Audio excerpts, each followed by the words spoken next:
Good evening and welcome to tonight's virtual Board of Education meeting for the Westerville City Schools. The Ohio Legislature approved emergency legislation allowing school boards to conduct meetings by teleconference or video conference, providing the meeting also can be observed by the public. In order to comply with this requirement, tonight's meeting is being streamed live and recorded on the board's YouTube channel. While operating under this virtual meeting environment, in the spirit of maintaining public participation, the board will accept written comments for specific agenda items, as well as comments of a general nature. The board president will share more about this in his opening remarks, and the links to participate in this process are available on the board's virtual meeting website at www.wcsoh.org/virtualBOE. While public participation will not be interactive during tonight's meeting, follow-up with individuals submitting board comment will occur at a later time. Having received confirmation that the video stream is functioning properly, the Board of Education President Rick Velardo will now call the official meeting to order. Thank you very much. Though providing an opportunity for public comment during school board meetings is not a requirement, the Westerville City School District, WCSD Board of Education, believes it is an important part of its engagement with and accountability to the community. In response to public gathering restrictions now in place due to the coronavirus, and in the spirit of maintaining an opportunity for our public to participate in these virtual meetings, we are offering in essence an opportunity to submit written public comment. During a typical WCSD Board of Education meeting, there are two opportunities for individuals to address the board. While functioning under this virtual meeting environment, the opportunities to submit public comment will open when the meeting begins at approximately 6 p.m. and close after each public comment section is reached on the agenda. When submitting your comments through the provided forms, we ask you to keep your comments professional, avoid the use of inappropriate language, and refrain from identifying individuals by name in the event of a complaint. You may use the following links to submit written comments for the board's consideration, submit a comment regarding a specific agenda item, and/or submit comment of a general nature. All comments become a matter of public record and are subject to release under Ohio law and the Freedom of Information Act. As with in-person public comments made during a traditional school board meeting, members reserve the right to respond immediately or withhold comment in order to conduct appropriate research and follow up with the speaker at a later time. Thank you in advance for your understanding and cooperation. And with that, Ms. Marshall, would you please call the roll? Mrs. Altman. Yes. Here. Mrs. Davidson. Here. Dr. Nesta Baker. Here. Mr. Bell. Mr. Bell. You need to unmute.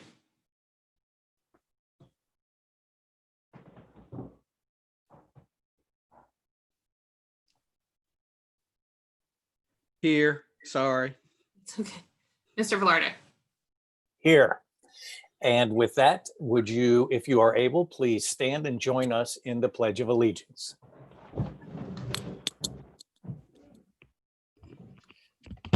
I pledge allegiance to the flag of the United States of America and to the republic for which it stands, one nation, under God, indivisible, with liberty and justice for all.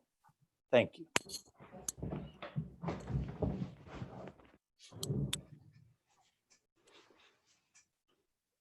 Moving on to agenda item 4. I'd like a motion and a second to temporarily suspend board policy PO 0169.1, public participation at Board of Education meetings. May I have a motion and a second, please? So moved. Second. Thank you much. Any discussion? Hearing none. Ms. Marshall, would you please call the roll? Mr. Bell. Yes. Dr. Baker, Yes. Mrs. Altman, Yes. Mrs. Davidson, Yes. Mr. Velarde. Yes, thank you very much. Agenda item 5, the approval of minutes from Board of Education meeting held on Monday, June 8th, 2020. May I have a motion and a second to approve those minutes? So moved. Second. Thank you very much. May you call the roll, Ms. Marshall? Mrs. Davidson, Yes. Mrs. Altman, Yes. Dr. Baker, Yes. Mr. Bell, Yes. Mr. Velarde. Yes, thank you very much. Moving on, agenda item 6, district highlights and recognitions. We have none this evening. Agenda item 7, reports. We have none this evening. Agenda item 8, public comments. I just remind you that there are links via the website for you to submit public comments of a general nature or public comments regarding a specific agenda item. We will receive those comments and we certainly will get back to you as soon as possible. Thank you. Agenda item 9.01, an announcement of board members' participation in district health insurance. A board member has elected to participate in the district's health insurance plan effective August 1, 2020 at full cost of the premium. Agenda item 9.02. May I have a motion and a second to approve the financial report and investments for May 2020? So moved. Second. Thank you very much. Ms. Marshall, would you like to share with us? Yes, thank you, President Velarde, members of the board. So today we are going over the May month-end financial report. Sorry, I'm updating the voting here as I'm talking. Okay.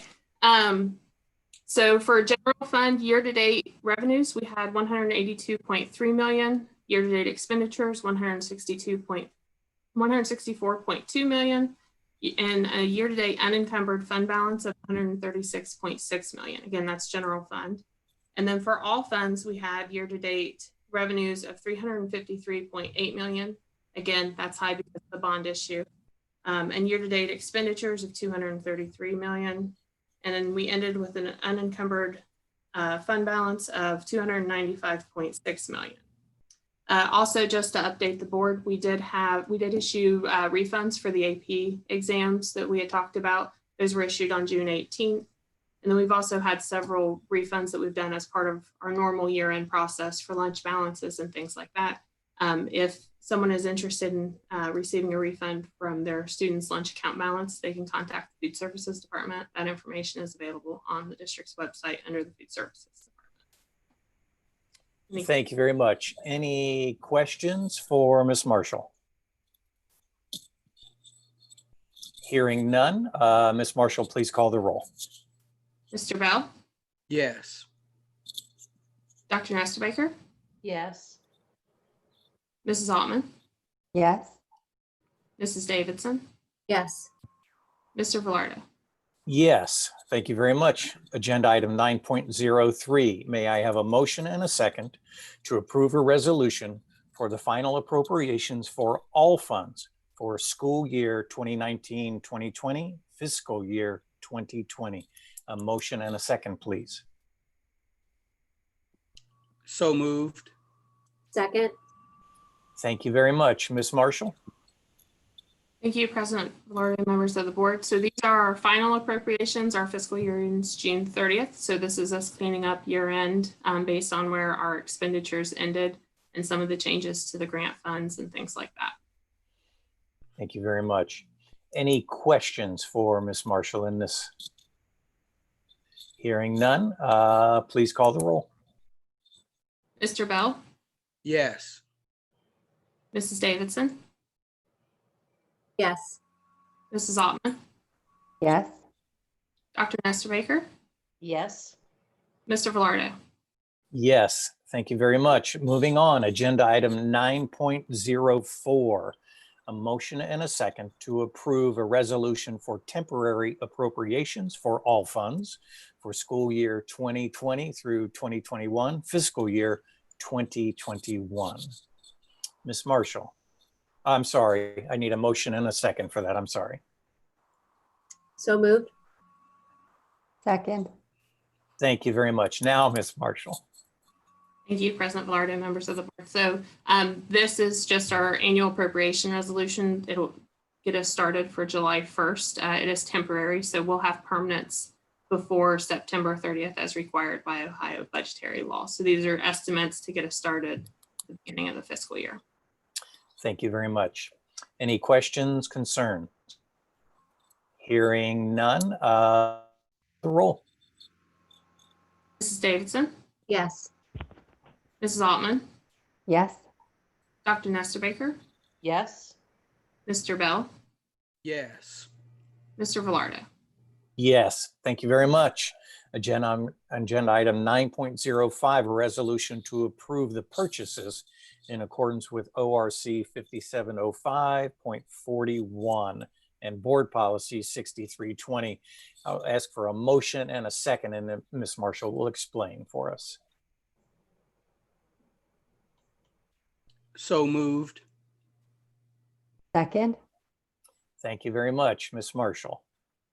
Thank you. So there are 3 then and now resolutions on here. So for then and now purchase orders, one is for an out of district placement. Like we've discussed before, we don't really know about these before we receive the bill. And then the other 2 are in regards to a settlement that the board had approved at a previous board meeting. So that's Okay. Thank you very much. Any questions at this time? Hearing none, please call the roll. Mr. Bell, Yes. Mrs. Altman, Yes. Mrs. Davidson, Yes. Dr. Nestor Baker, Yes. Mr. Velarde. Yes, thank you all very much. Moving on, agenda item 10, personnel consent agenda, 10.01 through 10.08. May I have a motion and a second? So moved. Second. Thank you very much. Dr. Hopkins, share with us a little bit. Thank you. President Velarde, members of the board, Dr. Kellogg, I'd like to present for your consideration tonight's personnel consent agenda. Some of the highlights included in the consent agenda are as follows. We have 2 resignations of educators. We have a number of one-time pays to fund professional learning and development opportunities, payment per the superintendent's contract, and also some additional learning around special education processes and procedures. There's also the recommendation for the employment of individuals for 3 classified positions, as well as 5 new educators. I'm happy to answer any questions you may have. Thank you very much. Any questions about these? Hearing none, Ms. Marshall, would you please call the roll? Dr. Nestor Baker, Yes. Mr. Bell, Yes. Mrs. Altman, Yes. Mrs. Davidson, Yes. Mr. Velarde. Yes, thank you, Dr. Hopkins. Appreciate that. Moving on, agenda item 11, old business, 11.01. These are final readings. Policy 3220, staff evaluation, statement of purpose revised. May I have a motion and a second? So moved. Second. Thank you very much. These are old business, but does anybody have any questions or comments at this time? Hearing none, thank you. Please call the roll. Mrs. Altman, Yes. Mrs. Davidson, Yes. Dr. Nestor Baker, Yes. Mr. Bell, Yes. Mr. Velarde. Yes, thank you very much. 11.02, final reading, policy 6107, authorization to accept and distribute electronic records and to use electronic signatures. May I have a motion and a second?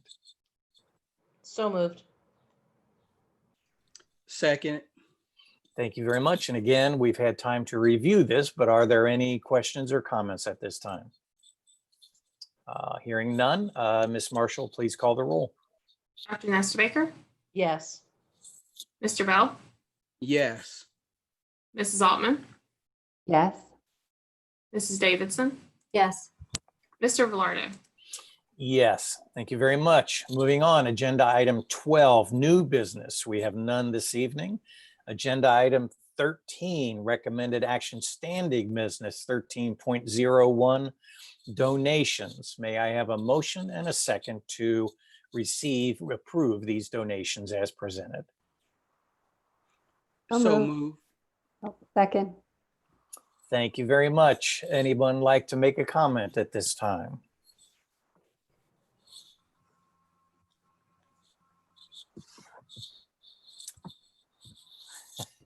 We always want to say that we are very grateful, and I know all of us feel that way, just for what the community and businesses, individuals as well, continue to do to support the district. So please know that you are, we're very grateful for what these donations represent and what they represent all year long. So thank you. May I have a motion and a second, please? You Did already I did ask that. for that already? You did. That's done. I wanted to make sure we did this, so I wanted a second motion and a second. Okay, just ignore that last part. Ms. Marshall, please call the roll. Mr. Bell, Yes. Mrs. Altman, yes, Mrs. Davidson, Yes. Dr. Nestor Baker, Yes. Mr. Velardo. Yes, thank you very much. Resolution, agenda item 13.02, resolution for an above-ground storage tank building at Building and Grounds. May I have a motion and a second? So moved. Second. Mr. Dorn, would you like to share with us? Yes, sir. Good evening, President Velardo, Vice President Bell, members of the board, Dr. Kellogg, and Ms. Marshall. The tank replacement project is part of our capital improvement plan and is a recommendation from our environmental engineer, Gandy and Associates. Gandy has reported that the current tanks have exceeded their lifespan, with one of them no longer in service due to the tank breaking down, causing fuel contamination. The scope of work includes removal of two 550-gallon underground gasoline tanks and one 285-gallon above-ground diesel fuel tank, and replacing them with one above-ground split tank of a similar capacity. Bids were solicited in accordance with the Ohio Revised Code on May 18th. We received two bids that were publicly read on June 9th. The lowest responsible bid was submitted by the S&M Miller Construction Company in the amount of $144,640, which is about 10% under the engineer's estimate. And we are recommending that the board accept S.M. Miller's bid. Thank you very much, Mr. Dorn. Any questions for Mr. Dorn at this time? Hearing none, Ms. Marshall, please call the roll. Mrs. Davidson, Yes. Mr. Bell, Yes. Mrs. Altman, yes, Dr. Nestor Baker, Yes. Mr. Velardo. Yes, thank you very much. Agenda item 13.03, a resolution selecting most qualified specialty engineering consultant firm and approving contract services. May I have a motion and a second? So moved. Second. Thank you very much. Mr. Dorn. Yes, earlier this year, the board approved several agreements for design professional services and specialty engineering services. This resolution is the final specialty engineering agreement for land survey work. In February, the district requested qualifications in compliance with the Ohio Facility Constructions Commission for survey work associated with our facility master plan. We received 4 qualification submittals for survey work. These submissions were evaluated and ranked, with Kleinger's Group being selected as the most qualified firm. Included with this resolution is the master agreement and First Amendment. The First Amendment is for survey work associated with the expansion of Amherst Elementary in the amount of $750. This resolution also authorizes necessary officials and administrators to execute future amendments that do not exceed the amount listed or allocated for survey services by more than 10%. We are recommending that the board approve the master agreement and First Amendment with the Kleinger Group that is part of this resolution. Thank you, Mr. Dorn. Are there any questions or comments for Mr. Dorn? Thank you very much. Hearing none, please call the roll. Dr. Nestor Baker, Yes. Mrs. Davidson, Yes. Mrs. Altman, Yes. Mr. Bell, Yes. Mr. Velardo. Yes, thank you very much. Agenda item 13.04, insurance carrier contract. A motion to approve the insurance carrier contract as presented. A motion and a second, please. So moved. Second. Thank you very much. Ms. Marshall, do you have anything that you would like to share at this time? Yes, I do. Thank you, President Velardo, members of the board. The district's insurance trust committee conducted an RFP for insurance carriers with the expiration of our current contract with Medical Mutual of Ohio coming up. Our current contract with Medical Mutual expires on December 31st, 2020. The committee received 3 proposals. After reviewing each proposal and data provided by our insurance broker, Haran, the committee interviewed 2 companies, Medical Mutual of Ohio, who is our current insurance carrier, and Anthem Blue Cross and Blue Shield, who's also commonly referred to as just Anthem. After checking references and weighing the cost analysis of both proposals, the committee unanimously voted to recommend the board approve Anthem as the district's insurance carrier. With approval of this contract, Anthem will be the district's insurance carrier effective January 1, 2021. This change will cause some network disruption for some employees, and we will work with Anthem to reduce the impact from the disruption. We plan to allow in-network coverage for out-of-network providers for the types of providers most affected for the first year. During the first year, Anthem will work to try to get those providers in their network. We will work directly with our employees who will be affected by this change. The contract is for 2 years and is anticipated to save over $800,000 annually. It is recommended that the board approve the contract as presented. Thank you very much, Ms. Marshall. Just for those who may be watching or listening later on, each one of us has certain liaison positions in which we engage with the leadership team and other people in the district. And I know Ms. Altman sat in on some of these discussions, and I didn't tell you I was going to call on you. Is there a word that you'd like to share about that process? Maybe a meeting that you attended, just if you had something to share? Yeah, thank you. I actually wanted to say something. Great. I was in on the meetings where we listened to the proposals from the different carriers and had the insurance trust committee there.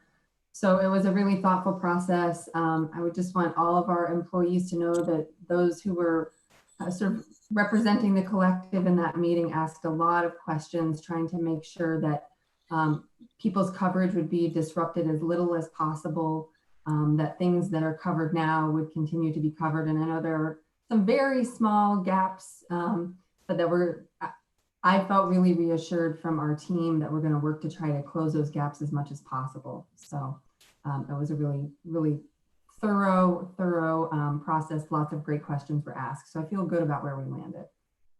Awesome. Thank you. Thank you for sharing. Anyone else like to share? I wanted Jen, Ms. Altman, for you to share something, because I knew that was a very thoughtful process that you and Ms. Marshall and the whole team went through. And just frankly, there is enough disruption in people's lives right now that, changing things. And I thought it would be good for people to hear from the two of you. It was a very thoughtful, very thorough process. And you always had the end user in mind. That was the goal.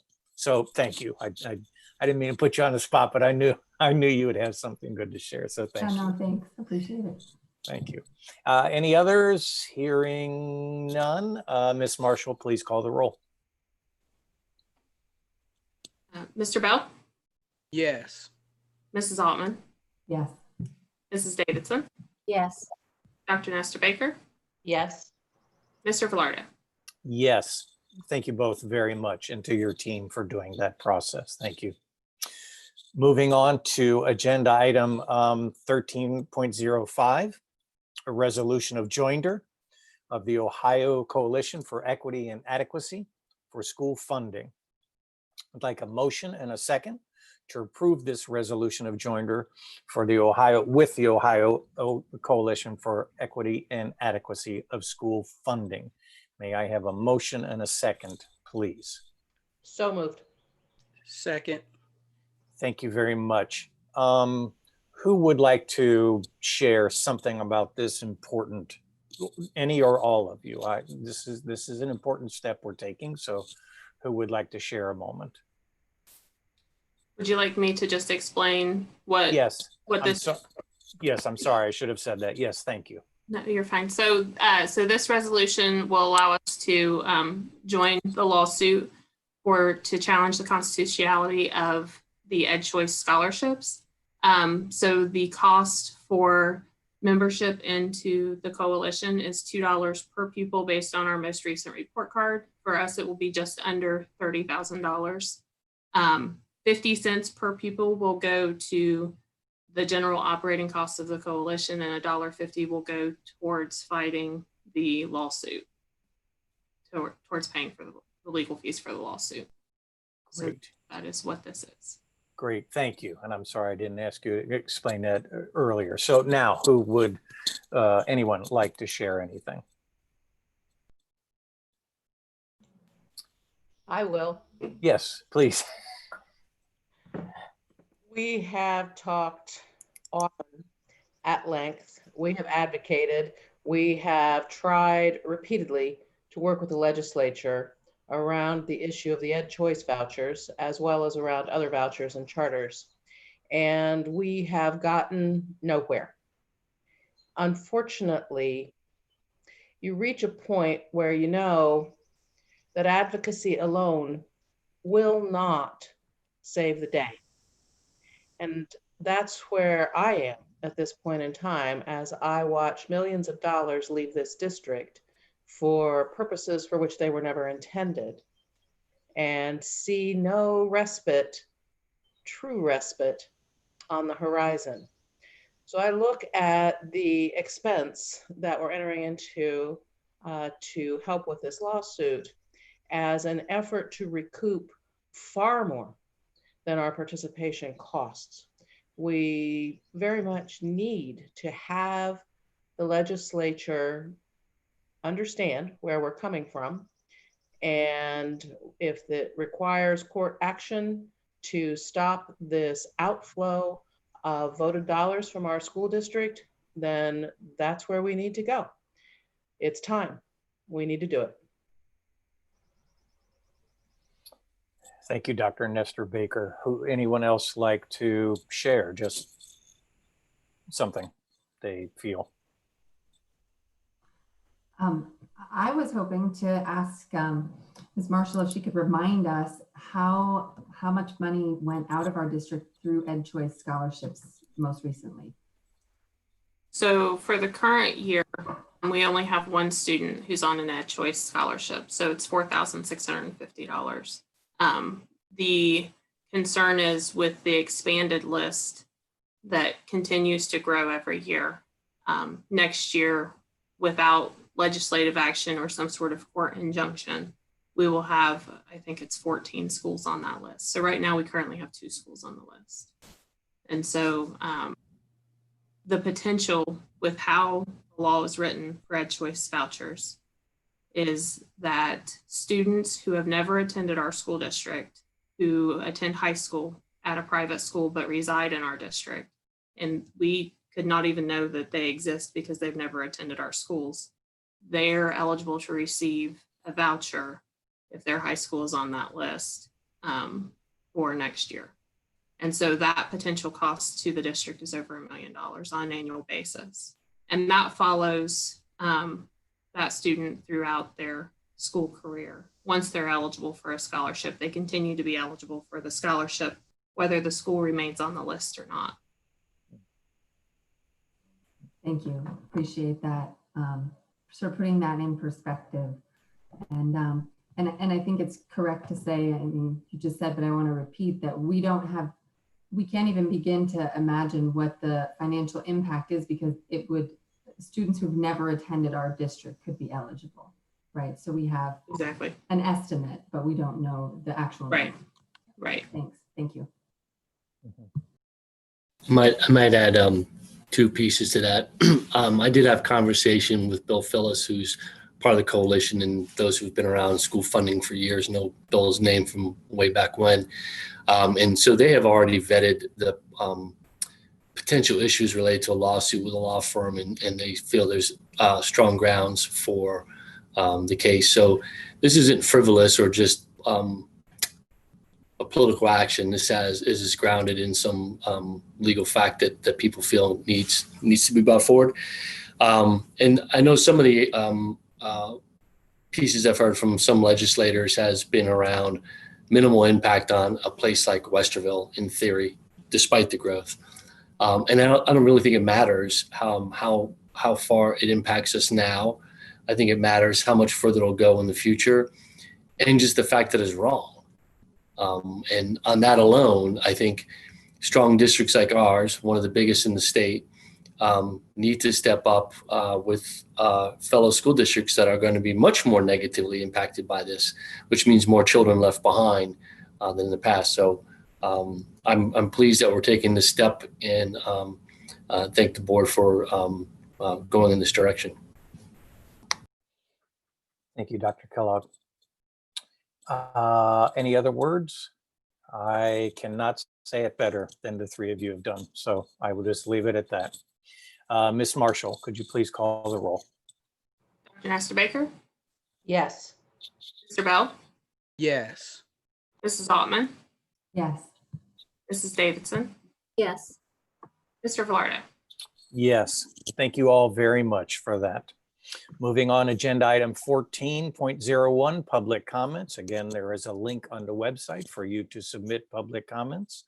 Agenda item 15, board comments. Does anyone have anything that they would like to share this evening?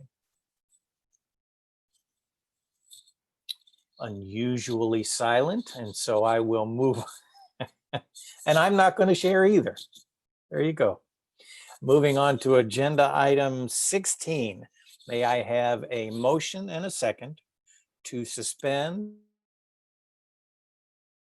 for the resolution to suspend Robert's Rules of Order to move into a work session? May I have a motion and a second? So moved. Second. Thank you very much. Hearing no discussion, Ms. Marshall, would you please call the roll? Mr. Bell, Yes. Mrs. Altman, Yes. Mrs. Davidson, Yes. Dr. Nestor Baker, Yes. Mr. Velardo. Yes, thank you very much. Agenda item 17.01, work session, opening of school. Just so you all are aware, the board certainly is aware, leadership team is aware. We will be doing some directives, some updates, discussions, answering some questions. And we will begin with our core planning team summary. And I believe Dr. Kellogg, you're going to start us in that discussion, correct? Yes, thank you, President Velardo, and please, Mr. Velardo, Mr. Bell, as representatives to the core team, feel free to pipe in as well. Really, the update essentially is that the core team continues its weekly meetings moving forward. Recently, we've migrated from kind of individual projects moving forward to starting to integrate the components from what we're hearing from operations with what we're hearing from buildings about how this might look. Our planning really focuses on a couple different components. One is, of course, if school is just the way it always is, we know how to do that part, though under these circumstances, if the plan is to have school with all the kids the way we normally do, that's going to require certain elements to keep people safe. The other piece that we've done once and we can improve on is everybody remote learning like we were doing in the spring. And as we've shared, the academic affairs team, as you'll hear this evening, has reinvigorated our remote learning plan so that it's got more teeth to it, more definition to it, more accountability to it, more engagement to it for students so that experience, if that's where we're at, is better for students. And then, of course, the third piece we're planning for is some form of a blended model. Blended meaning that some portion of our student body would be in school for direct instruction in classrooms, and some portion of our student body would be out on a distance learning or remote learning piece, and that those days would flip-flop. We have sent out our parent survey. I've shared with the board the parent survey. As of this evening, over 4,600 people have opened the survey and over 3,800 people have fully completed. So that's about 25% of our population, which gives us a good sample of the district. But we're going to continue pushing that. Mr. Vibrance and his team has sent out reminders. We're going to keep the survey open through Sunday evening, get as much data back as we can from as many people and get as many voices as possible to help guide those future decisions. So I think the two things we're waiting on most right now as we start to try and couple together the operations side of this and the educational side of this is, what do we hear from the family surveys and what are we going to hear from the governor in terms of schools? And as we've shared last week, it was the governor stated that he planned on sharing what the recommendations for K-12 schools would be within the next 10 days. So could be this week. We'll have to see. The other thing I want to share that we began working on today, as a matter of fact, we commissioned a team to begin looking at what a full online option would be for families that might not want to return under current conditions, no matter what we offer. And so we are sketching out what that might look like, what the resources might be, and how that process would work. It's something we're going to look at. I can't promise that we'll have that option, but it is an option we're trying to consider doing as well, because we just believe fundamentally, and it's in the survey, that there are going to be a number of families that, regardless of what it looks like in the fall, they're not going to be comfortable sending their child back until circumstances change. So we'll have to see that. The other thing I'd share is that I think what we're truly going to see come the fall and winter and over some time period, unfortunately, I think is we're going to see school districts moving in and out of these various models over time as infection rates change, as treatments change, as testing changes, and as an opportunity for a vaccine sometime in the future arises, and then the vaccine is administered and delivered broadly. I think we're going to see a changing landscape about how the virus is impacting schools and what does that mean for us. I think you're going to see impact at as small as a single classroom level, an entire building level, to several buildings to the school district over time. I can't see any other way, given what we're seeing in the world today, that it's not going to fluctuate between those, which is a bit frustrating to think about. But that's kind of how we're seeing things. And as I talk to other superintendents, it's kind of how we're seeing the horizon. It's not going to be a stagnant situation. It's looking more and more like it's going to have ebb and flow along the way. So waiting for the parent survey, waiting for more guidance from the state. We continue to be in constant conversation with health departments, both state and local, looking at local officials. We continue looking at the data sets we have and trying to put some plans together and resource those plans. And as you'll see, we're making progress, not as fast as we'd like, but I think in a measurable fashion. So happy to answer any questions in general. And or I think the next report is coming from Ms. Davidson in operations, I think. But before we transition, if you have a question for me, feel free. Any questions? Yes, Ms. Altman, yes. I do have one. Yeah, thank Yes. you. Dr. Kellogg, you mentioned the complexity of creating an online option for families. And I just want to make sure that I'm understanding this correctly. So we've been working really hard on our distance learning plan. So it's sort of a different beast to have everybody doing distance learning versus having that be an option if other kids are in the building. Is that, I mean, obviously, like you're saying, we just started that work. Is that why? Because that's a more complex situation. It's not the same as creating a distance learning plan for everyone.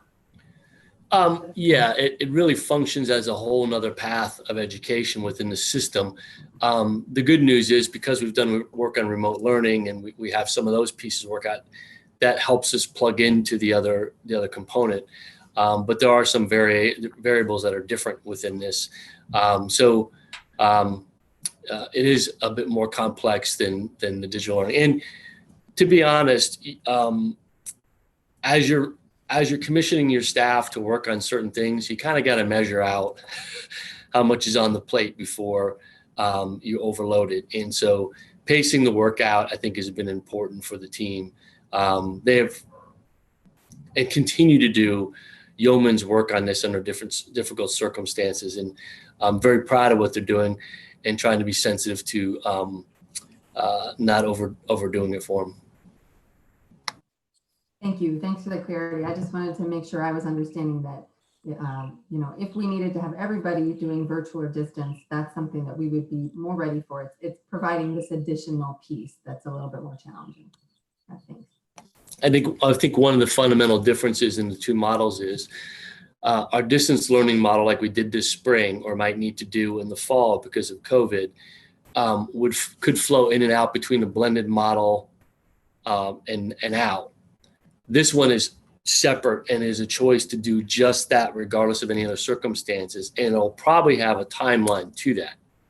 So it's probably something hypothetically where families committing, let's say, through first semester or through the whole school year, so that we can resource it adequately.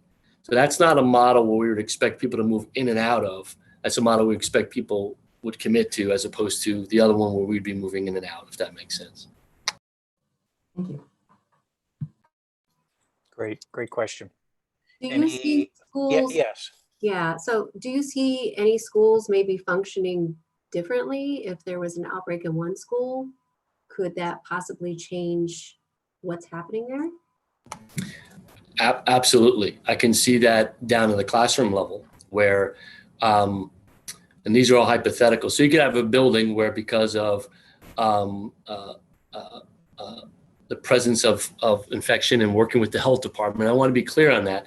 The health department plays a major role in determining any circumstances under which we have to shift gears. Much like we do with pertussis now or other contagious diseases, they would be a player in helping us look at the metrics and deciding what do we need to do? Is our response going to be closed? Is this a classroom that's quarantined? Is this an individual's quarantine? Is this a building that's quarantined, or is it several buildings in quarantine? And all that has to do with contact tracing and the data that comes. So amongst the superintendents that I work with, as we talk to health department officials, one of the things we're trying to work with them is, what are those metrics? What are those metrics? And I say that health department piece because consistently in our discussions, I hear from staff, well, who's going to make that decision, and at what point do we decide we have to close? Health department plays a major role in deciding that. So to answer your question, Ms. Davidson, yes, I could see where, let's take it down to the smallest level, where we have a classroom teacher who may be forced to be quarantined for some time period. We may have a classroom situation in which we have to move to distance learning for a time period to cover that. And we get everything back to the entire district again, and everything in between. So like I say, by ebb and flow, it's hard to predict what it'll look like, but I could see any of those things happening. I think that's a really interesting question to pursue, Tracy. I'm sorry, did I cut you off? Did you have some more to share? No, just one more quick question, but go ahead. No, I was just gonna say, I think that's a really interesting thing to think about, because on one hand, we're trying to plan for the district, right? We're trying to plan for the district, but in some ways, we're planning for schools too, and we're even planning for classrooms within those schools. This school over here has an outbreak. School over here doesn't. And so trying to figure out, I just the moving parts of that. And I thank God for, I hope that's okay to say, for the health department and so on, and people that have that, because I get, and I know our team does all the time, I get constant emails or conversations on the street. You must open back up. You cannot open back up and it's often a husband and wife. No, not really. But I mean, it's just that, that mix that we're trying to navigate. And Tracy, I think that's a great wondering. So drilling down into the layers of what could happen. It's the ever what could happen and what should we do in response. No question there. I was just commenting. I thought that was a good observation, Tracy, for us to kind of look at that piece as well. We're also dealing with more than one health department, correct? Yeah. So we have Yeah. several different. I think that's good for the public to know also. Yeah, we've been in, of course, conversations with the state health department. We've been in conversations. I've had online meetings with the Delaware County Health Department, Franklin County Health Department, and even the City of Columbus Health Department was on a call the other day. So multiple agencies, recommendations from CDC. So there's a lot of scientific knowledge out there that can be accessed to help drive decision making for all of us moving forward. So yeah, we constant communication with them, similar to what we've done so far with any planning to open it up. We run those plans by health department people in the appropriate jurisdiction. A lot of the conversation has been around how those jurisdictions, health department jurisdictions, interact with each other. Because, for example, for us, we could have a child who resides in Delaware County but attends a school in Franklin County. So which health department is it, right? So there has to be interagency communication. So they're feeling that pressure too, because who's supposed to report to whom? So we're creating those relationships. People have been fabulously receptive to the conversations and being at the table, and really supportive of schools and trying to negotiate what's going to happen. Even some of the conflict over how the conversation about how schools should move over. They've been good partners. So we'll continue talking with them and listening to them and taking their best advice. Thank you. Anyone else? Question, comment? Just a quick comment, kind of as you were doing, Rick, not a question in it, but just an observation. As we talk to people and as they begin to wrap their arms around what school may look like, school doesn't look like what it did. Even those who say we need to, get the kids back in there full time and so forth, it's not going to be like it was. And we are, in some ways, creating a new look, a new approach, a new delivery for the entire school system. It's not going to be the same as, for example, Dr. Kellogg calls a snow day, all the buildings are closed. We may very well, it's quite possible, end up with a building closed here, a building closed there because of the virus, a classroom shut down here, a classroom shut down there because of the virus. We don't know. We don't know what it's going to look like, but the consistency across classrooms, buildings, and district that we all grew up with in our school systems is not as secure as it once was. The times they are changing, as they say. And I think that as we go forward, and I know this is going on, and I give great kudos to Greg V. Brands and his people, and Rick, with your work on that, in working to get this out to families, because it's going to be very different, and that will require different planning for families as they seek to adjust to this new reality. Mm-hmm. Thank you. Yes, absolutely. Absolutely. Okay. I think we are moving on, and transportation facilities. Mrs. Davidson, you have some things to share with us? I don't have any new updates, but I'm going to revisit a couple of things. So learning and teaching must be defined first, and then facilities and operation team will respond accordingly. Transportation continues to run various scenarios of busing based on restraints of social distancing. Facilities continue to procure PPE on hand for the start of school, as well as develop classroom modifications necessary to achieve social distancing standards for a potential hybrid model. And operations will be collaborating with the academics team this week to begin a merge of the concepts into structures and procedures. Any questions? No? It's a lot going on. May not be a lot new, but it's a lot going on. Yeah, it is. They're working really hard. They Super are. proud of them. Thank you, Tracy. All right, moving on to human resources.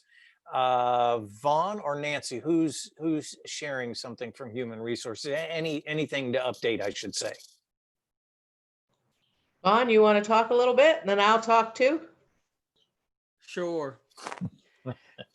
There's not a lot that's new to report from HR, from an HR perspective. Excuse me.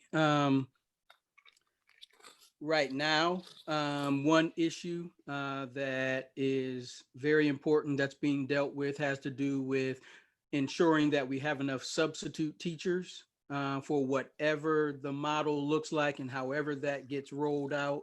And so we're continuing to explore options, working with the ESCCO just to make sure that what the subs that do come to work with us have adequate training for the new health procedures and the new instruction guidelines.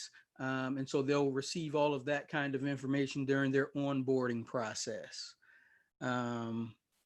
So those conversations are continuing. There's a webinar coming up that Dr. Hopkins and his staff will be a part of to stay up to date and current on that.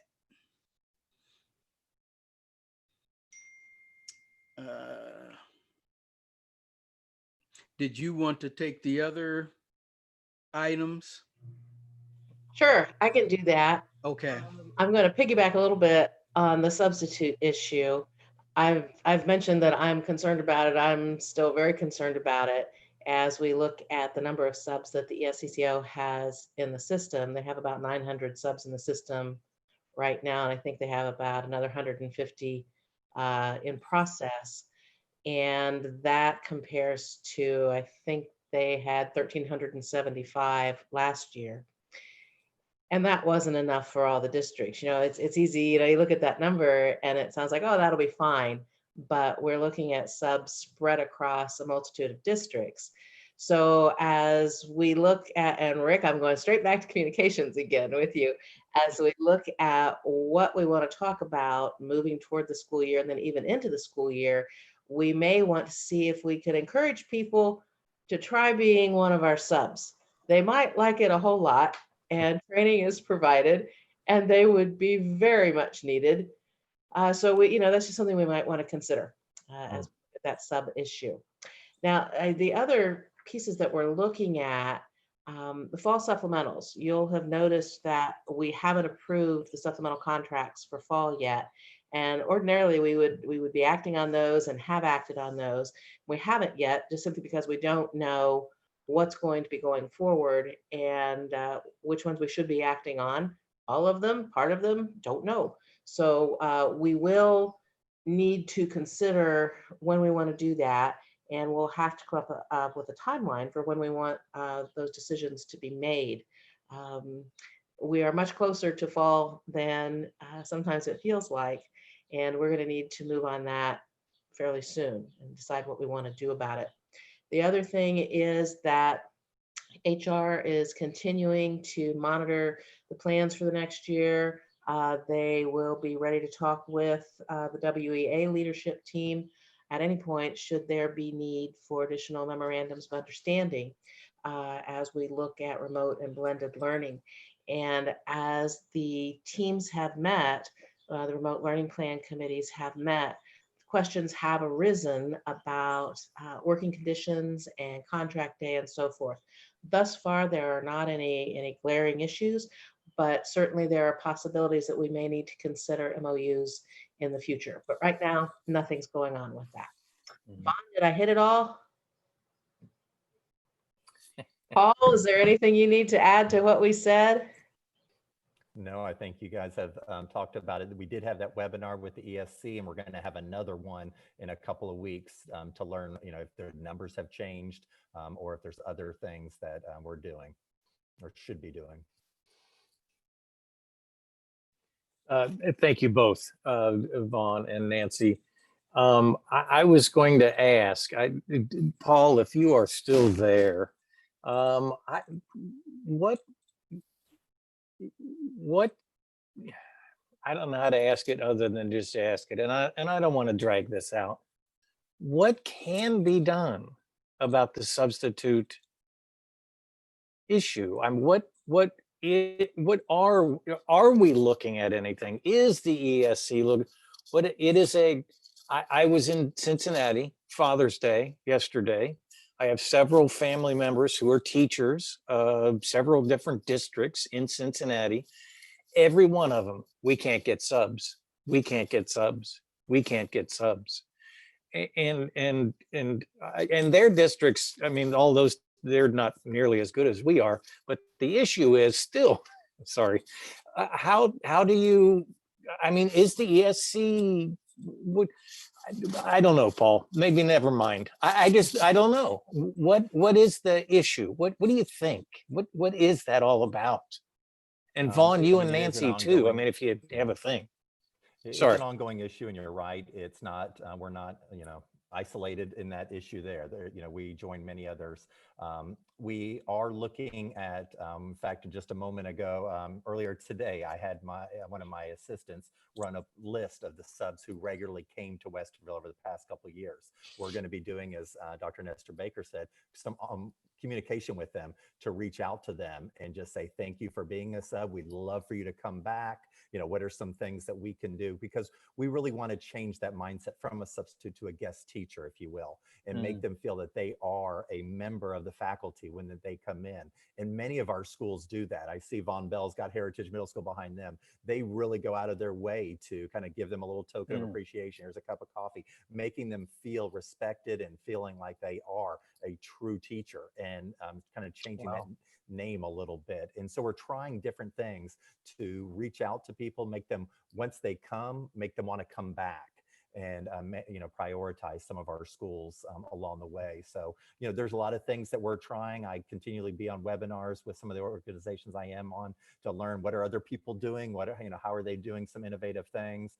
And I think what we're doing is just just trying every option possible to recruit, but also, like we do that, try to retain our guest teachers so that they feel like they belong in the district just as much as a full-time teacher does. But we've tried pay, we've tried other incentives, but that really doesn't move the needle too much. We were looking at some of the data. If you remember last year, we increased the pay a little bit. That didn't do as much as we're also trying to remind folks that substituting is a great way to get your foot in the door to a district. And so a lot of times when we look at candidates, we look at candidates who have done long-term subbing in our district as a way to kind of introduce them to Westerville. So, couple of ideas. I don't have the magic bullet yet, but if anyone has any ideas, I'd be certainly welcome to, try anything at this point. It's going to be, there's an additive effect to this, to how tricky this gets. So keep in mind that our current practice at elementary, if we're unable to secure a substitute for a grade level classroom, is that we split the kids between the remaining teachers in the grade level. In a blended model where we're trying to keep the number of kids in the classroom low for social distancing, that's not going to work. We're not going to be able to split like that. It almost troubles me to say this, but there's almost going to have to be some careful thinking of where we're sending the subs to each day. And we may need to look, for example, at the high school level, since we're growing our remote learning opportunities, whether or not we're going to need to prioritize certain classrooms over others for substitutes, and in some cases, fall back on remote learning options for a day or two as a teacher is out. in order to take a finite pool and cover something that is bigger than the finite pool. And Paul and his team are doing a wonderful job of reaching out and making those connections, but that's to keep people, maybe bring some more in. But there was a gap there before, and with the illness, with the virus, that gap could be bigger. And we're going to have to think a little bit differently about how we cover classrooms when people are out. Thank you. And I'm sorry, Vaughn, go ahead. Yes, sir. Well, I was an economics major in undergrad. And the nature of the problem is pretty simple. We have a supply and demand issue where the demand is outreaching the supply. And so for all those people who are wondering, where are all the teachers? Where are all the teachers? As well as where are all the teachers of color? You need to hire more minority teachers. The bottom line is fewer and fewer people are choosing to select education as their career pathway. And it is leading to a shortage throughout the system. So again, it's not a Westerville issue or even an Ohio issue. It's a nationwide issue. So for all of those who are possibly thinking of education, we certainly encourage them to begin the process, begin encouraging their children, their grandchildren to select education as a career pathway. And we will certainly be thankful for it going forward. But in a nutshell, that's our issue. Paul and Nancy are jumping out of their chair as you're sharing. So thank you. And I didn't mean to drag that issue out. It's just a very important issue. And Vaughn, your words are allowing me to say what a wonderful opportunity we have in our schools. Our program, Educators Rising. Am I remembering the right? Yeah. So please consider that option, that idea. And as we've said before, if you're sitting around your dining room table and wondering why we don't have a teacher to do this or a teacher of color there, maybe look at your kids and say, you know what? I think you'd be a good teacher. If they'd be a good teacher. If they wouldn't be a good teacher to them, let's just be clear there. So thank you. Paul, Nancy, Vaughn, thank you. Moving on to academic affairs, remote learning plans. Nancy, I think that's you. Yes, that is me. And that's a very good segue. What we were just talking about is, I've been listening to these meetings from the elementary team's perspective and the secondary team's perspective. And the teams are working so very hard, but the work they are doing is actually incredibly important and incredibly fulfilling. So when you think about good careers to be part of, education makes differences in people's lives forever. And the work that these committees are doing underscores that. And I have been so very proud in watching. I don't participate, I just lurk around and listen and find out where things are going. But I'm so proud of our teams, both elementary and secondary, proud of the work that they're doing and the depth of thought that they're giving to what makes really good sense for our children and young people, for our staff, and for our families. So a lot of the discussion that's been going on across the board deals with synchronous and asynchronous learning. And I thought maybe I ought to fill you in a little bit on what that means. As we look at a remote learning model and we look at a blended learning model that has significant components of remote learning, we will be talking about what is synchronous. In other words, what is done real time. So as we are together right now, we are in a synchronous meeting because we are meeting real time. And so we would be looking, when we look at synchronous learning and distance learning, we're looking at those opportunities to take part in a lesson with a teacher there with us in real time. But then there are also asynchronous opportunities for learning. So that would be the ability to access recorded lessons, collaborative, cloud-based discussions, message boards, all of those components that don't need to be happening in real time. And there is a lot of good psychological theory behind both. Both are very successful and both need to be used in different ways. So our teams have been looking at, when does synchronous learning make sense? What are the logistics we need to think about with synchronous learning? When does asynchronous learning make good sense for our students? And what are the logistics we need to think about there?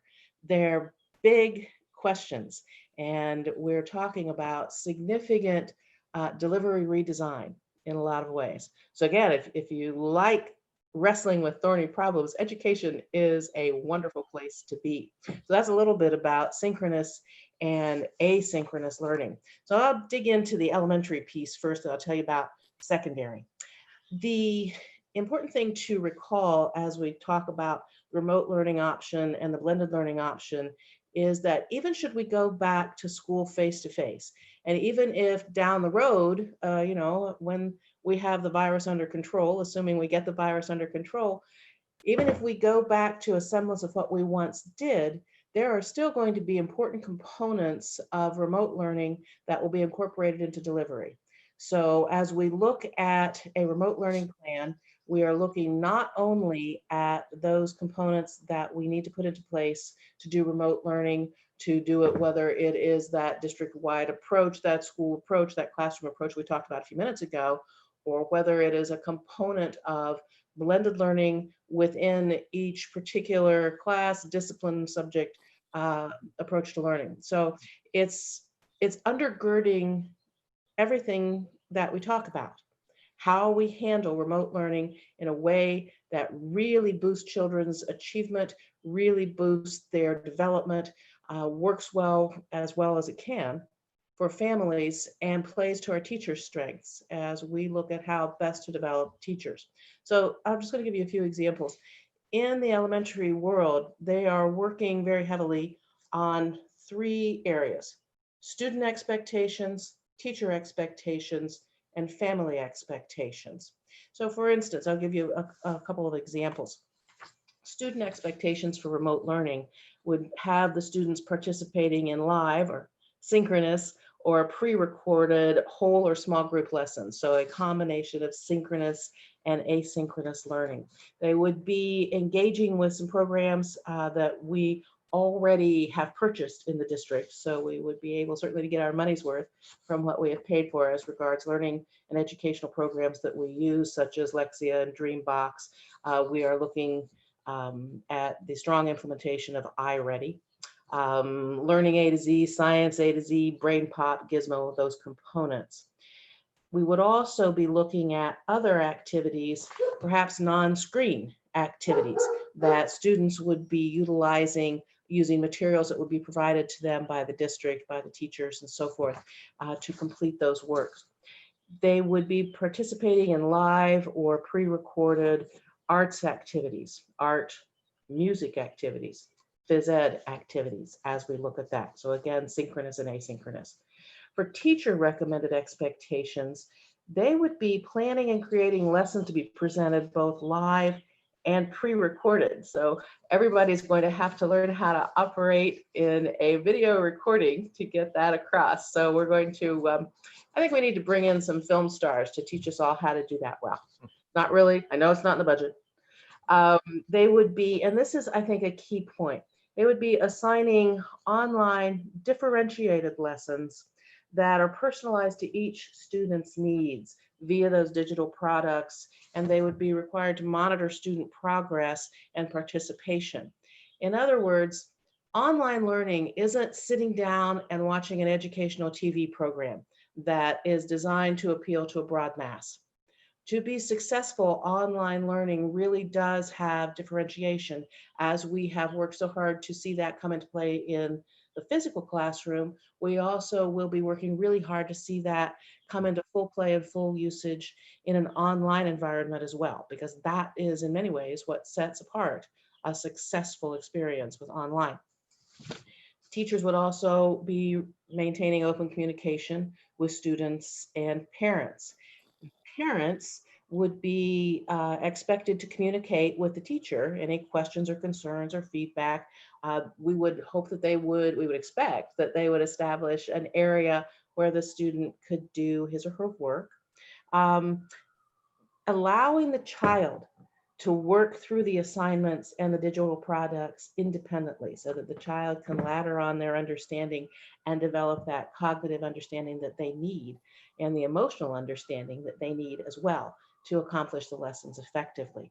So what we're looking at as we talk about the parent and family expectation is taking into account the worries, the frustrations that we heard, that we experienced in the springtime as we launched ourselves so quickly into 100% virtual education. So taking all of those into account and also listening to the feedback from our teachers who many of whom have children at home and we're wrestling with those same issues.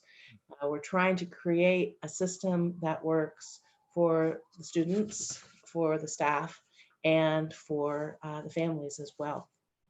So when we look at blended learning, how's that going to differ from what I just said about the remote learning component? So this is the mix of in-school time and at-home time, how that is going to play out. So in many ways, a lot of the expectations would be somewhat similar, but we would then layer onto the expectation for students that they come to school on those assigned days, and during that, they have direct instruction from the teacher. There would be that face-to-face instruction, that ability to build those relationships, those pivotal relationships that children and young people need with the educators who work with them. And then when they're not in school receiving that direct instruction, when they're not in school doing the assessments that would be occurring in the building, they would be then returning to that remote learning approach that I was just talking about. Teacher expectations on that, to provide that live direct instruction and to continue to work with those individual students and to continue to differentiate. They would be administering the in-person assessments, and they would be distributing the materials that will support the remote learning at home. They would also need to continue to support the students during the times that the students are engaged in remote learning, which means that in addition to the work that they would be doing for their in-person days, they also have to plan and create the lessons that are pre-recorded for whole group instruction for remote learning. So that's when I was talking earlier about the questions that arise around workload and any kind of changes in work condition and so forth. This is where we begin to think, how does this happen? How do we work through these issues? How do we make sure that we don't have teachers who are working 18-hour days to make sure that they accomplish what they need to accomplish? So it's important as we lay out all of the logistics and all of the plans that we keep in mind not only how much time students should be expected to be spending online and in class, but how much time our teachers should be doing as well. We've had some stories of teachers who are answering emails at 2 o'clock in the morning and on Sunday evening and so forth. We want to make sure that we don't burn out our teachers as we do this. Let's move on to secondary. So during the last 2 weeks, Secondary Academic Affairs has engaged with all of the building principals and the assistant principals and the department facilitators at the middle school and the high school to develop the recommendations for a fully online learning environment. As I was saying with the elementary, the idea is that whatever we develop for the fully online component, the remote learning component, that will both influence and drive forward any other models that we use and that we may develop. And again, we're looking at student expectations, teacher expectations, family expectations as we develop this. So what do we expect from students? We expect them to participate in the lessons and in the independent work that happens per week. We expect participation in both synchronous and asynchronous learning opportunities. All the teacher lessons are to be recorded for later viewing. Students are not to be recorded. We're looking at office hours for teachers to be there for our students. And there was even a discussion, which I hadn't thought about. Students don't know what office hours are.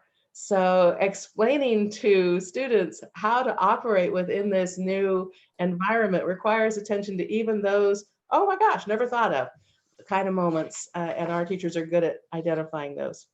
So we're looking at middle school work at 4 hours a day, high school 4 hours and a half, high school advanced coursework 5 hours a day.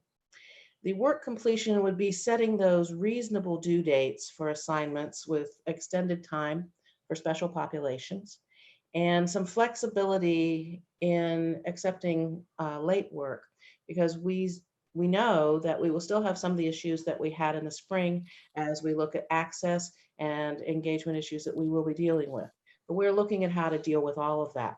So the teacher expectations, the synchronous and the asynchronous lessons, 3 to 5 lessons per week per course, with asynchronous lessons being 10 to 15 minutes. So you have your synchronous lessons, you have your asynchronous lessons. They all need to be planned out in advance.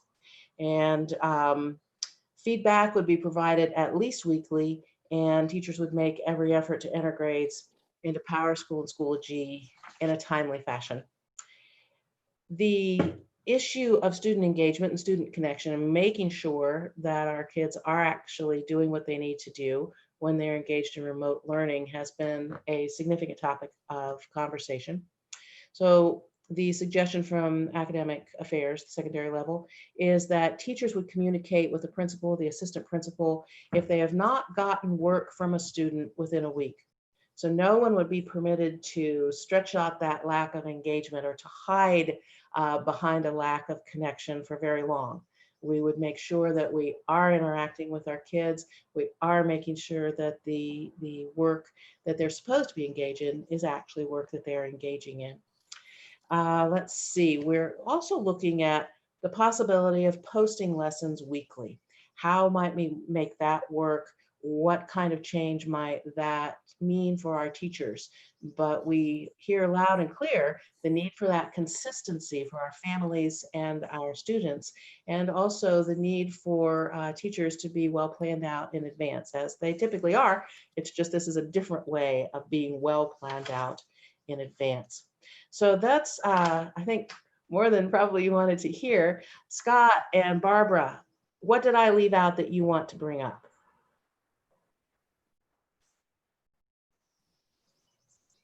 Mr. Baker, I'd say you covered that quite adequately. I echo that. That was very nicely done. Thank you, Nancy. We've got incredible people doing incredible work. If you don't remember anything I said about synchronous and asynchronous, remember that part. Thank you, Nancy. Thank you, Barb. Thank you, Scott. Any questions for Nancy? It's very thorough, a lot going on, obviously, and I appreciate that. We appreciate that explanation. Ms. Davidson, Tracy, I think you had something? I do. So I was thinking about the distance learning component. Is there any concern with some of our courses that we offer for them being able to deliver? I'm thinking some of the science labs, some engineering, and I'm sure they're thinking a little bit about music, choir,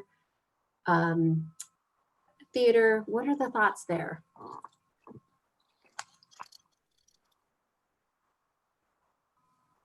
Not sure who's going to answer. Tracy. I'd say they're on the radar.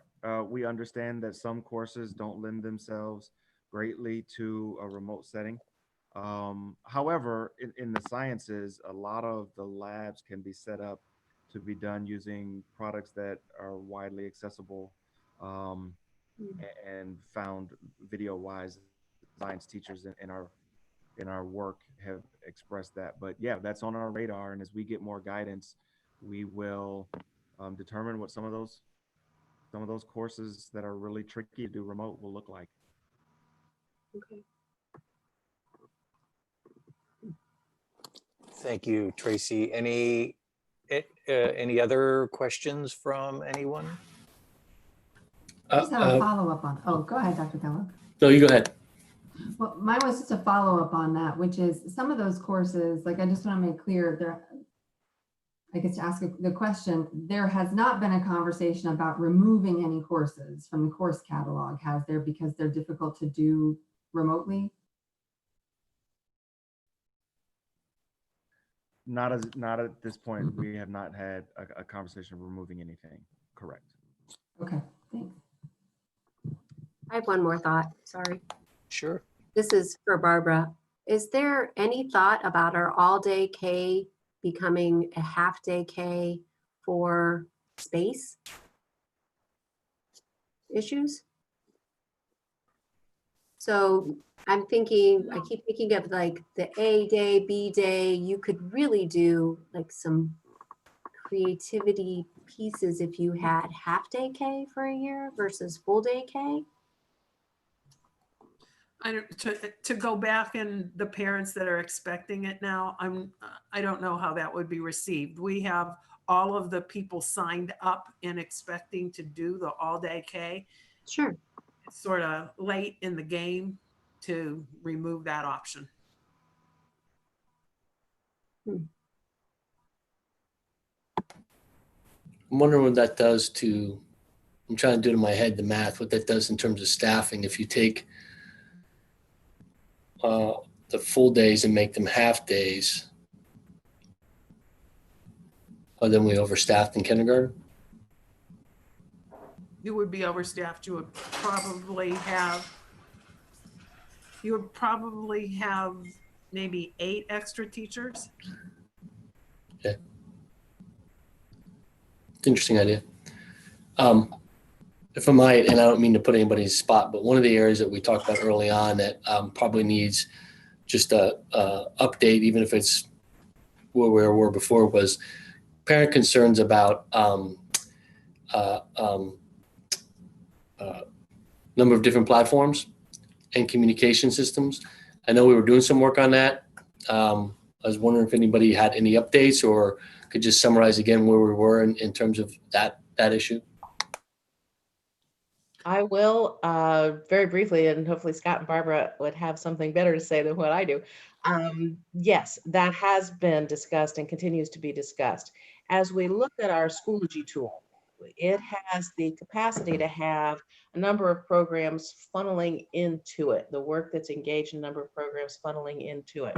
So as we look at Schoology, for instance, versus Google Classroom, which is a lot of teachers are devoted, not a lot, some teachers are devoted to Google Classroom at secondary level in particular, well, both levels. Google Classroom can funnel into Schoology so that the parents and the families are focused on the Schoology platform. So we don't have, you got to go here, you got to go there, you got to go here, you got to go there. And oh my gosh, I have no idea what I'm supposed to do or how I'm supposed to get there. But the idea is to continue to use the products we have in a way that allows families to orient themselves from Schoology. Did I say that correctly, Scott and Barbara? Yes.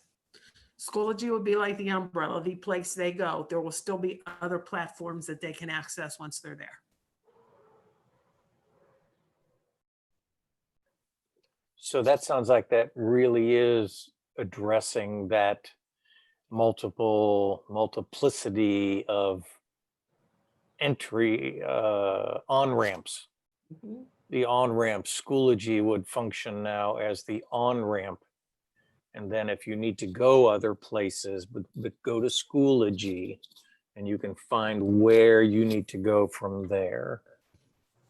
Schoology has grown in our usage, and I think that we are just now really coming to terms with the utilities that are available in Schoology and the ability to actually use Schoology as that on-ramp will, I think, be extraordinarily helpful to our families. It does require additional training. We have to, get everybody up to speed on what to do, how to do it, how to interface with the work that they're currently doing with other programs.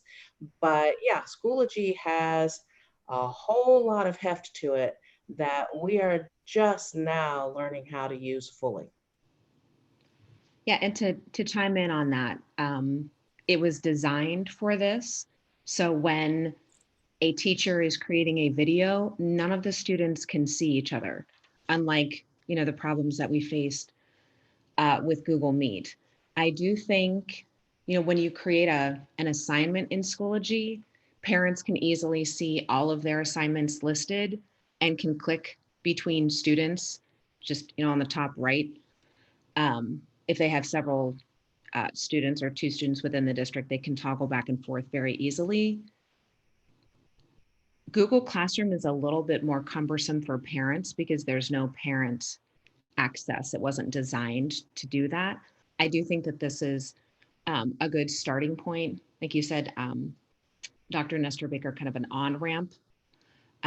So I do think that that's a good transition, but definitely providing more PD to our teachers to help them learn about Schoology.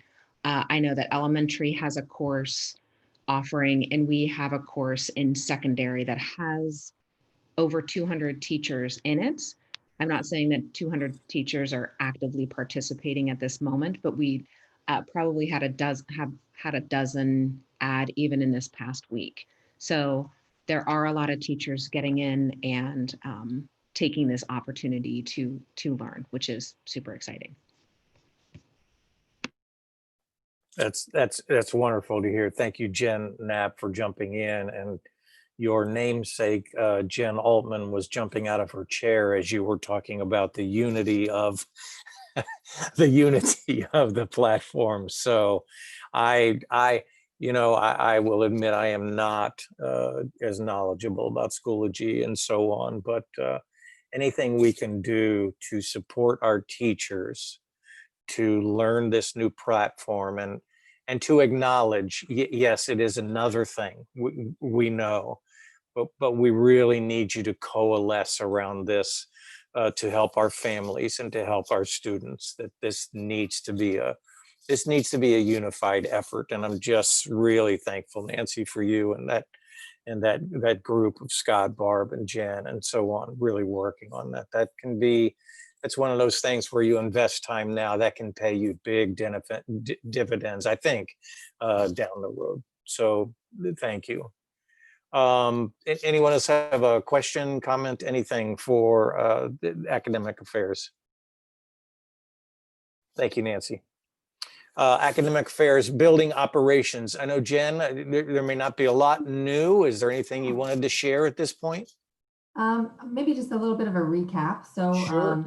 I think we heard from Ms. Davidson about district-wide operations a little bit, and Dr. Nestor Baker. So this dovetails with those pieces. But just wanted to mention that at both secondary and elementary levels, talking about the arrival and departure is still, it's very complicated. So staggering students, but also wanting to be mindful that, we don't want high school students to have to wait for a bus at 6 a.m. in order to be dropped off in a staggered drop off at 6:40, right? So just thinking through all of those pieces, but we will have to find some way to stagger so that we can maintain some distance as students come into the building. So even if we, are back in the buildings, I think my message as a parent myself, who would just show up on day one and do the same thing I did last year, right? Is that, no, you might be going to a different door, you might be showing up at a different time. So we'll be communicating all of that really carefully. So apologies in advance if that's me, because it might be the wrong door. Hopefully with the right kid. So, looking at alternating schedules. So when we talk about having a hybrid learning model, this has been touched on, but there might be an A/B day or a couple days on, a couple days off, along with some additional time for teachers, because we recognize that if all of your students aren't in the classroom with you, you still have this other half, right, that you're trying to communicate with throughout the day as they're working on work at home. And then there's a lot of additional prep time. So I know that's more in the curriculum piece, but it has implications for building operations and what kind of a schedule we would end up with in a hybrid model. I'm hearing a lot about lunch, difficulties with breakfast and lunch. Again, grab and go would be an option for that. So again, everything will look different. Like Dr. Nestor Baker said, even if kids are in the building, we are not going back to the way things were. They will have to look different. As everywhere, the substitute shortage comes up in this area. So we've talked about that at length. At the elementary level, you know, recess is a concern. You can't ask young kids to sit in a classroom for 6 hours a day without moving. So looking at what recess might look like, you know, what about using equipment for recess? Is that something we can do and keep it sanitary? Structured play, you know, maybe supported by staff. So recess might be a little more hands-on where some adults are guiding what's happening. And probably small groups, you know, so breaking kids into smaller groups is one option for that. Again, also been touched on briefly, but with specials, more the operations side of specials is we have always had a lot of teachers who travel between buildings. That is going to be a lot more challenging. And, you know, we have had an A through F calendar for specials, right? Again, that's going to have to look different. So those are mostly curriculum pieces, but they have operations pieces to them too. So I think that's the bulk of it, but I want to ask Barbara Wallace and Scott Reeves if they had anything they wanted to add.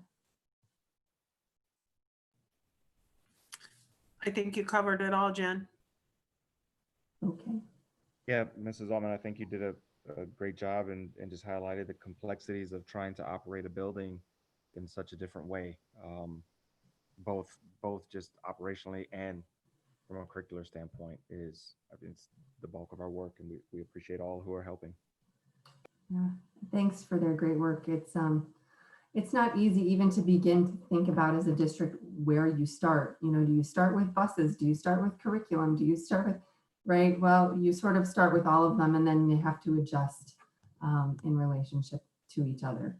So I appreciate that. I've learned a lot listening to our real professionals who are doing this. And if I could just ask a general question real fast while I have the floor. You know, we've alluded to the fact that some people want kids in school all the time. Some people don't want kids in school at all. And so I've heard the question a lot, like, why would we even risk sending kids back into buildings, right? And I just wanted to ask our folks, you know, it could be Dr. Kellogg, Ms. Wallace, Mr. Reeves, Ms. Relford, Ms. Knapp, you know, what is it that compels us to feel like it's really important for kids to be in schools? I mean, I have my own answer to this, but I want to hear from experts. Great question. So I would start with a couple pieces. And I don't know that these are in rank order, but as they come to my mind. First one would be equity and the issues created by us not being able to deliver the services the way we are designed to do. And what that means for some children whose circumstances away from school make it more difficult for them to access school from a remote environment. We saw that all spring. It's nationwide. It's talked about a lot in terms of learning gaps that have been created. The longer this goes on, the more difficult it is to prevent those learning gaps and let them get bigger. Two, family operations so that people can, particularly as it relates to work needs, that and it couples because some of the families whose circumstances make supporting remote learning a bit easier, maybe because they're doing remote work. It may not be as difficult for them, but then I look at those families whose work circumstances require them to be present. so that we all rely on them because they're under that essential worker tag. Their circumstances make it so they have to go to work and make their child's someone's supervision of their children, particularly if they're young children, and their access to education more difficult. So that there's this balance between that and this health concern, and what we know and don't really know about this virus and how it infects and what the long-term consequences are. So it's a balancing act, but there is need for education for kids to learn, and there is enhanced need to if we're going to be not doing it the way we're used to, is get much better at the way we do it remotely, so more students can be successful. And that's what comes to my mind initially, and balancing that with this this health need. So and as has been said, there are different viewpoints on people's comfort level going back to school, and we're going to measure that in the survey. And we're seeing it everywhere we go. Every school district that's done this kind of survey, we've seen the same thing. Splits down the community on all these questions. And so we're tasked with creating conditions that satisfy a lot of people in ways that aren't always aligned with each other. And doing that at a time period where we know our resources are going to shrink, because we got cut from the state this spring, we're going to get cut from the state this coming year. And so we have to, the age old do more with less, which can end with doing it all with nothing, which won't ever work, right? So that's what I think we need to be in. How much we need to be in? I think we need to have school. How much we need to be in buildings next to each other? That's a harder question for me to answer, but I know it's important. I don't know if that helps. It does. No, thank you. I mean, some of those thoughts go through my own mind as a parent. I also think about the social and emotional needs of students, and that need to connect, right, is important. The number one from the original parent, student, and teacher survey we did several weeks ago, when you go back and you look at what all of those groups reported as being the most important factor for motivating kids at school, far and away, go back and look at the data, it's not even a close second, far and away, relationships. They miss the relationships, and that's what motivates them with school. And that was from all three of those groups. And so I think this remote learning environment is a tougher environment to create engaging and motivating relationships. I think it's harder. And the additive effect is we did this in the spring after people have been together and had relationships. We're now talking about reshuffling the deck, redistributing the students to teachers, and going into this where we haven't established those relationships. So I can even see where the first several days of school have to build that in a blended model where the focus is on building the relationships with those people before they get in the remote learning piece. And that's a different mindset, right, going in. So what happens if we can't go back blended and we are all digital? How do we build those relationships? Are we working on that piece also? I think it's one of the discussion points is how do we build that in these smaller environments? And so, my experience in these groups is there's an end size in these remote chat groups that lose functionality. So we may need to work with our mental health team, Tammy and her crew, to bring forward some strategies we could use in a remote environment to establish through structured activities, getting to know. We've all done them, where you are part of a new group, and one of the first activities before we begin the work is a get to know activity, right? And there's all kinds out there that people do. So we may need to build into the opening under those conditions, set of expectations around doing that in small environments with structured grade level appropriate activities that we produce that teachers can use to get that piece going.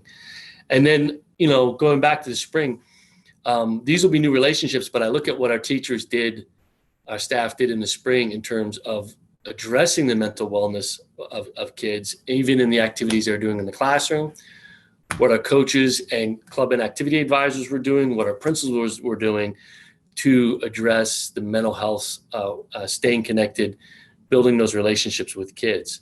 I think that's those are going to have to be strategies going into this thing from the get-go. I think, and Tracy, I think that's a great point, that we need to front end that and make that part of our thinking about this remote learning, because we go straight to the teaching and learning part, and we're all it's our core mission.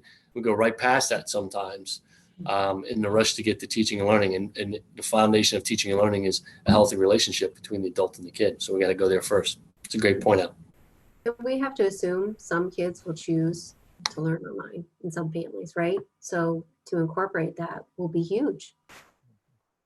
Yeah, absolutely. Absolutely. And I think, the good news is I think we all feel confident. We have a team of people we can turn a task like that over to, and they'll give us high quality and we'll deliver. And it's the importance of talking to as many people as possible. Like this is someone kicks over a rock that you'd forgotten about or hadn't checked in a while, and boom, like you're reminded you got to do that part. And that's what your question does for us tonight. It says, don't forget this part and make sure we're building it in, and we will. And for me, I had thought about, like our teaming at 6th grade and how that sort of model might help us reduce, virus exposure if we could keep cohorts of kids together in person. But I hadn't thought about, cohorts of kids virtually and how that might help them socially and emotionally, like if we could create those smaller communities. Some of that interaction is not teacher to student, but how do we create student to student interactions in these virtual classrooms? So, these are going to be 21st century skills. And hopefully don't go to the 22nd century, just the 21st century, early part. I really value this discussion, and Jen, you just bringing in the obvious piece of some of the social emotional needs and how important that is, and Tracy, you following up with that. It just reminds me one of the powerful things that happens in our schools is the challenge day in high school, right? Westerville Education Challenge helps us to do this challenge day. Well, in the end, that challenge day is about trying to get students to let down their guard a little bit and let another student or few in a little bit closer. But all challenge day is in a packed room with kids face to face seats like that. And how do you do that kind of thing? Sorry, my hands are really big. How do you do that kind of thing in the situation that we're doing right here? And I just really would covet for that team, Jen, that you're linked in with, and Scott and Barb and Cheryl and certainly Tammy and all of those folks to kind of work behind the scenes, and Dr. Kellogg and Miss Marshall. I know she's got a young student and she's thinking about that as well. And the personal anecdote for me is I have I now have a one student in high school and going to be a junior. Pretty good kid, does well in school. I mean, he's fine, but when we talk about an all online option, this kid says, please don't do that.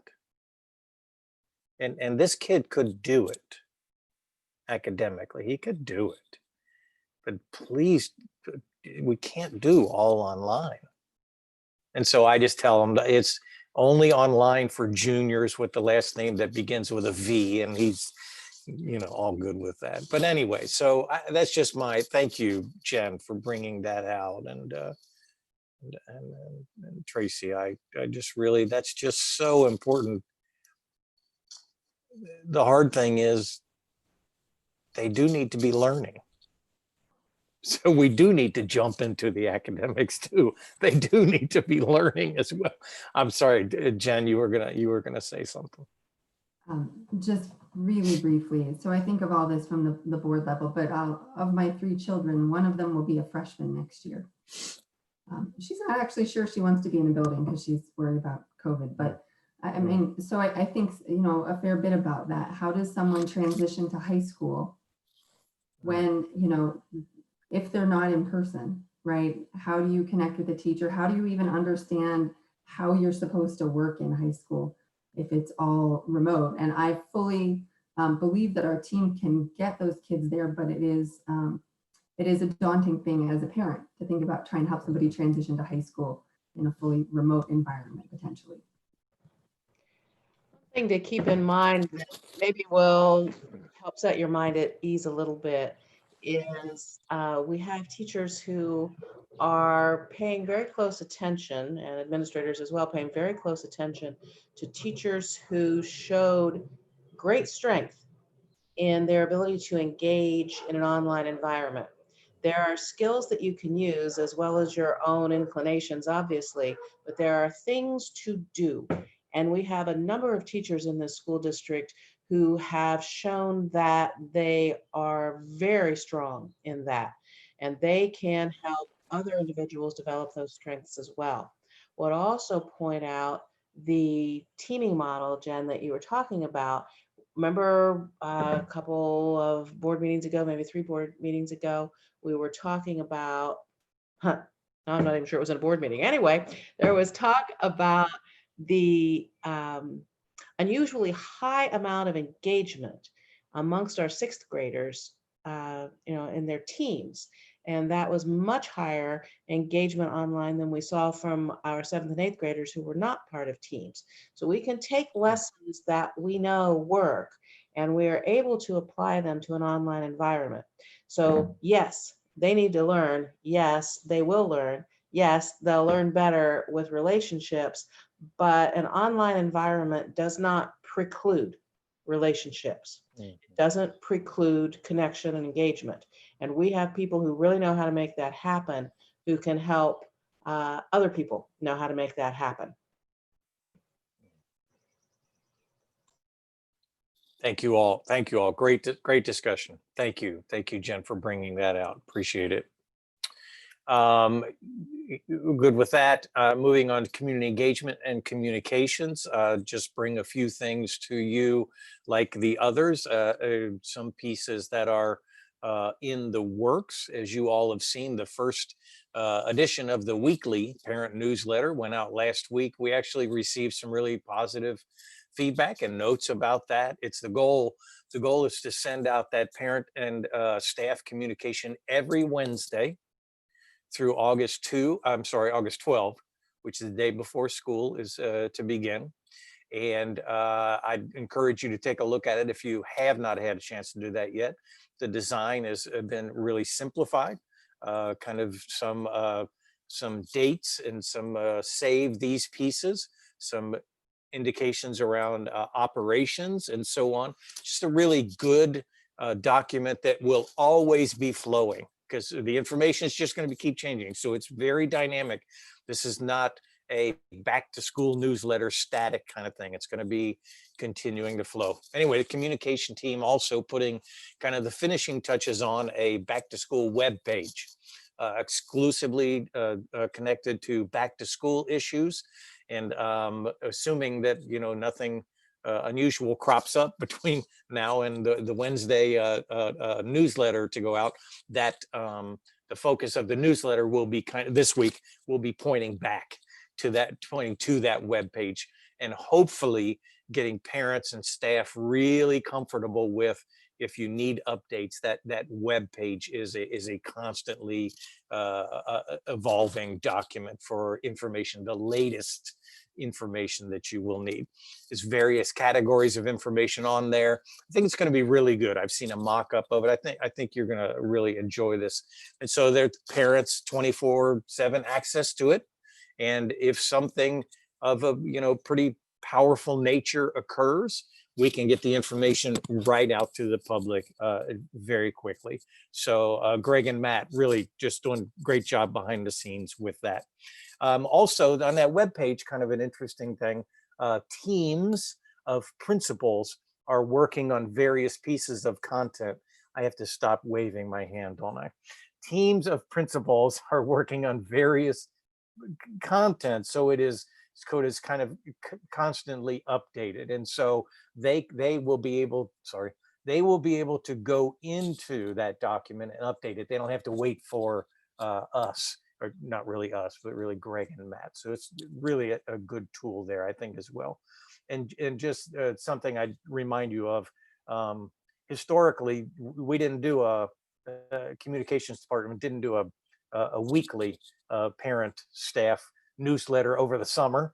You know, it was just not that much to report, perhaps. But this year is, I don't know if you've noticed, this year is a little bit different than all of our previous years. So this is going to be a weekly ongoing communication tool. And the idea is to send that out. Communication department will also be, also be issuing our press release on Fridays. So if I would highlight 3 pieces, parent staff newsletter Wednesdays, news releases, a lot of information there, Fridays, which is what it's always been, and then a really strong back to school a web page on our website, which will really be the deposit of all the things that we believe people will need to know. So really a lot of good work behind the scenes. I get to be the spokesperson of it. I'm not doing hardly any of it, but just giving a little input here and there. Greg and or Matt, anything you would share or anything you would correct that I misspoke? Nothing to correct President Velardo, but I would be remiss if I did not take an opportunity to also thank our building principals, our district level administration. Historically, the back to school press releases and the information that we would compile in a normal year, that would be distributed and shared with families maybe about 2 weeks, 2.5 weeks before the start of the school year.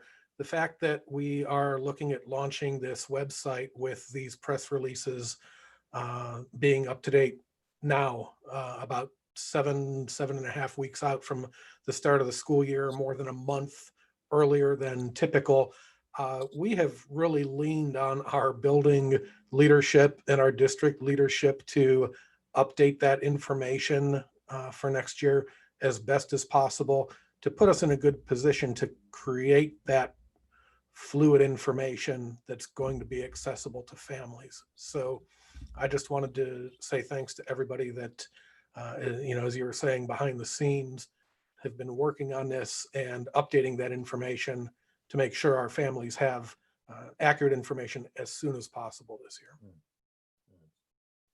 Great. Thank you, Greg. Any questions for Greg or Matt, or any clarification on anything I shared? No, great. Thank you very much. Good team there. Really, communication is a very solid group of folks. I think we have one more. Policy. Anything, Nancy, any particular updates or anything going on there to share? I do not have any new update to share on that. I don't know if, yep, Mark is still with us, but thus far we haven't had anything that has come up that requires us to bring policy changes to you. Thank you very much. Deputy Superintendent is still with us, but nothing to add, sir? Not this evening. We're waiting for some of the other things that have been talked about tonight to get to that point, whether it's policy or guidelines or legal. Once we get to that point, Nancy and I will be ready to go. Thank you all very much. It's a lot of behind the scenes, but I know you all are prepped and ready to go in case we need some quick policy revisions. So thank you for being willing to do that. And some closing and next steps. Dr. Kellogg, you want to kind of wrap up some next step ideas, some thoughts there? Just real quick, I think what we're waiting on, as I said, is see where the governor's information comes in terms of K-12 schools and what to expect for next year, and seeing the results from our parent survey. We're also beginning work on a staff survey, want to get some information from staff about their thoughts about next year as well. So I think those are big pieces, and we'll just continue to connect the dots and inch forward day by day. We're making progress. So thank you to everybody across the board parents, staff, students, everybody in terms of helping us continue to move the ball forward. Thank you. You said a good word there, parents and families. We know that we have leaned on parents and families in these last few months, and we really are grateful for what you have done to support certainly your student and others in the district. It's very meaningful to us. I know we've already done board comments, but I just want to throw it open one more time. Any board member or any folk behind the scene, any additional piece you'd like to share just for a moment? Yes, do. Tracy, sure. So we're hearing a lot about our SROs in our schools, and I would like to ask if we could have a presentation from Westerville PD, letting them know their role in our schools. I'm assuming people really don't know what their true role is, and it would probably be a good thing for the public to know exactly what they do in our schools. So that's what I'm asking for maybe at the next meeting, if we could ask them to come and present. I would like to see that. I'd like to hear more about it also, and maybe see some data behind it, if possible, as far as discipline and stuff. So just my thought. Thank you. That's a wonderful idea, and I see a lot of nodding heads. Dr. Kellogg, can we put that over to you to facilitate at our next, if it's possible for them to be at the next board meeting, to ask them to do a presentation sharing some of those thoughts? We can reach out to them and see what they're interested in doing. That is, keep in mind we have more than one agency to work with, so. Yeah. And I also, just cautionary, I love the idea. I think we should, but cautionary in that in the next couple of days, we may learn a whole lot that takes the workload and accelerates us in terms of getting things done. So, we'll reach out to them and see what we can put together. Okay. Does that sound okay, Tracy? Yes, thank you. I think it's important. Thank you for entertaining it.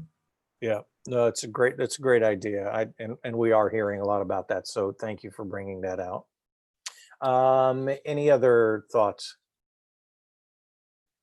I'm sure the board would join me in thanking all of you who are on this call, this conference behind the scenes. We just see your names. We know who you are, but really thank you for being there. Even if you didn't get a chance to speak or didn't have that opportunity, what you are doing is very meaningful to us. So thank you for that.